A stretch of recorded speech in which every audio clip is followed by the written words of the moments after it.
Hello everyone! তো সকালে ঘুম থেকে মুখ দিয়ে রুটি বানিয়েছি। রুটি বানানো কমপ্লিট করে গেছিলাম তাতলা। কারণ সুরাজ ব্যাংকের বা আপডেট করবে, এবার আপডেট করা কমপ্লিট করে আমরা গেলাম দশকর্মার দোকানে এই সরাগুলো কিনতে, আমাদের কারাম পুজোয় লাগবে তাই। এবার বাড়ি এসে আমি সব কিছু আর কি ছাদ থেকে নামিয়ে নিয়েছিলাম, কারণ আগের দিন কাচাকাচি করেছিলাম, সব কিছু শুকিয়ে গেছে। এখন আমি ভাঁজ করতে বসে পড়েছি, এই যে আমার ভাঁজ করাও কমপ্লিট হয়ে গেছে। তারপরে রাতে আমি চলে গেছিলাম আমার ভাইয়ের ঘর গোছাতে।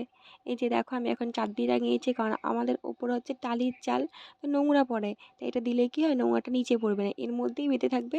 তাই কি এটাই টাঙাই আমরা। তারপরে এই যে জামা কাপড় সব এক এক করে ভাঁজ করে নিচ্ছি, আমার ভাইয়েরই সব কিছু। আর এই যে তারপরে পর্দা টাঙিয়ে নিলাম জানালার। তো দেখো আমার ভাইয়ের ঘর গোছানো কমপ্লিট হয়ে গেছে। তো কেমন লাগছে অবশ্যই কমেন্টে জানিও। আমাদের ভাঙাচোরা ঘর যতটা পারি গুছিয়ে রাখার চেষ্টা করি, কিন্তু গুছিয়ে রাখার কোনো লাভ হয় না, কারণ আমার ভাই আজকে গোছালে কালকেই সব কিছু এলোমেলো করে দেয়। তারপরে আমি রাতে এই যে গামলা নিয়ে ভাত খেতে বসে পড়েছি, আমার সাথে আমার সঙ্গ সাথী সবাই খাচ্ছে।